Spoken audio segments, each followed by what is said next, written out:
ਮੁੰਡਿਆਂ ਨੂੰ ਇੱਥੇ ਬਦਫੇਲੀ ਕਰਦੇ, ਬੁੜੀਆਂ ਵੀ ਲਿਆਉਂਦੇ ਇੱਥੇ।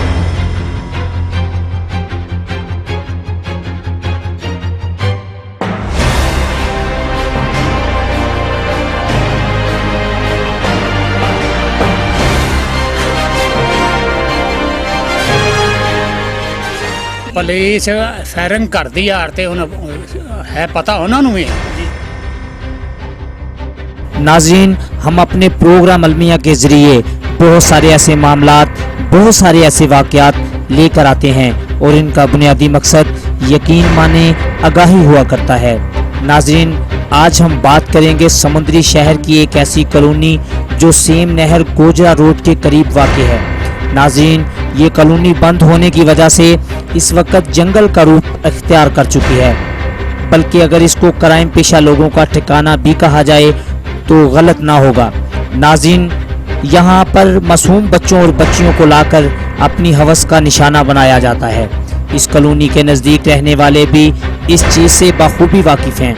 थोड़ी कोशिश करने के बावजूद आखिर हमारी मुलाकात उस बुज़ुर्ग से हो गई जो अरसा 5 साल से उसी कॉलोनी में रह रहे थे। इस वक्त हम उसी कॉलोनी में मौजूद हैं और यहाँ पर हमारे साथ एक बुज़ुर्ग मौजूद हैं जो यहाँ पर रहायश पजीर हैं। उनसे जानने की कोशिश करते हैं कि वो कितनी देर से इधर हैं और किस तरह के मामलात उनकी नज़र में देखने में आए हैं। अस्सलाम वालेकुम सर। बाबा जी, कितनी देर तो तुसी इत्थे रह रहे हो? मैं पहले इत्थे शाह रहिंदा सी जी जी ਉਹ ਵੀ ਇਦਾਂ ਹੀ ਕੰਮ ਦੱਸਦਾ ਰਿਹਾ ਵੀ ਇਦਾਂ ਦੇ ਕੰਮ ਹੁੰਦੇ ਆ। जी जी 2 ਸਾਲ ਮੈਨੂੰ ਵੀ ਹੋ ਗਏ जी जी ਇਹਨਾਂ ਕਿਕਰਾਂ 'ਚ ਮੈਨੂੰ ਲੋਕ ਰੌਲੀ ਪਾਉਂਦੇ ਵੀ ਇੱਥੇ ਮਾੜੇ ਕੰਮ ਹੁੰਦੇ ਆ। ਮੁੰਡਿਆਂ ਨੂੰ ਇੱਥੇ ਬਦਫੇਲੀ ਕਰਦੇ, ਬੁੜੀਆਂ ਵੀ ਲਿਆਉਂਦੇ ਇੱਥੇ, ਸਾਰੇ ਕੰਮ ਇੱਥੇ ਹੁੰਦੇ ਆ। बाबा जी, तकरीबन किस टाइम इत्थे आंदे? ਇਹ ਜੀ ਮੇਰਾ ਅੰਦਾਜ਼ਾ ਹੈ ਵੀ ਰਾਤ ਦੇ 8 ਵਜੇ ਇਹ ਕੰਮ ਹੁੰਦਾ ਹੈ। जी जी ਮੈਂ ਲੋਕਾਂ ਕੋਲ ਸੁਣਿਆ ਵੀ ਇੱਥੇ ਹੁੰਦਾ ਰਾਤ ਦੇ 8 ਵਜੇ। जी जी। तो कभी पुलिस ने कार्रवाई करने की कोशिश नहीं की? ਪੁਲਿਸ ਫਾਇਰਿੰਗ ਕਰਦੀ ਯਾਰ ਤੇ ਹੈ ਪਤਾ ਉਹਨਾਂ ਨੂੰ ਵੀ। जी जी ਸ਼ਾਮ ਦੇ ਟਾਈਮ ਤੇ ਕੱਲ ਵੀ ਫਾਇਰਿੰਗ ਹੋਈ ਏ ਤੇ ਇੰਨਾ ਕੁ ਕੰਮ ਉਹ ਕਰਦੇ ਆ। ਤੇ ਮੇਰੇ ਕੋਲ ਵੀ ਪੁਲਿਸ ਵਾਲੇ ਆਏ ਵੀ ਤੈਨੂੰ ਕੋਈ ਇਦਾਂ ਦਾ ਬੰਦਾ ਮਾਲੂਮ ਹੋਵੇ ਸਾਨੂੰ ਨੰਬਰ ਦੇ ਕੇ जी ਨੰਬਰ ਦੇ ਕੇ ਮੈਨੂੰ ਵੀ ਸਾਨੂੰ ਦੱਸੀ ਤੇ ਅਸੀਂ ਉਸ ਵੇਲੇ ਪਹੁੰਚਣਾ। जी। लेकिन अभी तक कोई पकड़ा नहीं गया? ਮੇਰੇ ਕੋਲ ਨਹੀਂ ਪਕੜਾ ਮੈਂ। इल्म में नहीं है। ਹਾਂ ये तकरीबन कितनी देर से ये मामलात हो रहे हैं काम ये अंदाज़ा? ਅੰਦਾਜ਼ਾ ਇਹ ਆ ਵੀ ਇਹ ਜ਼ਿਆਦਾ ਨਾ ਕਿਕਰ ਜਦੋਂ ਹੁਣ ਵਧੇ ਆ ਇਹ 3 ਸਾਲ ਤੋਂ ਜ਼ਿਆਦਾ ਕੰਮ ਸ਼ੁਰੂ ਹੋਇਆ, ਪਹਿਲੇ ਘੱਟ ਸੀ। आपका बहुत शुक्रिया। जी नाज़रीन, जैसा कि आपने सुना, बाबा जी की इन्फॉर्मेशन के मुताबिक भी यही है कि यहाँ पर ये जो दरिंदे हैं ये तकरीबन रात 8 बजे बच्चे और बच्चियों को यहाँ पर लेकर आते हैं और उनके साथ बदफेली के मामला जो हैं यहाँ पर करते हैं।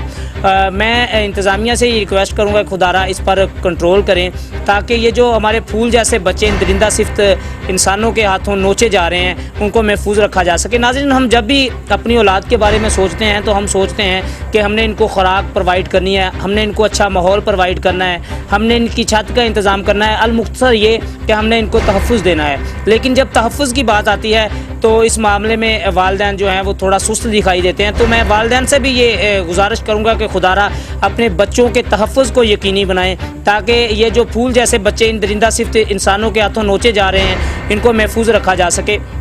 नाज़रीन, पिछले दिनों जैसा कि आप देख रहे हैं, आप रोज़ न्यूज़ सुनते हैं, कभी कोई ज़ैनब लुट रही है, कभी कोई बच्चा मौत के घाट उतारा जा रहा है बदफेली करके, लेकिन हमारे जो अदारे हैं इस पर बिल्कुल भी कंट्रोल नहीं कर रहे हैं। मैं अदारों से भी ये रिक्वेस्ट करूँगा कि खुदारा इस पर फौरी तौर पर नोटिस लें ताकि ये जो बच्चे हैं इनको महफूज रखा जा सके, क्योंकि इन बच्चों ने हमारा मुस्तकबिल बनना है।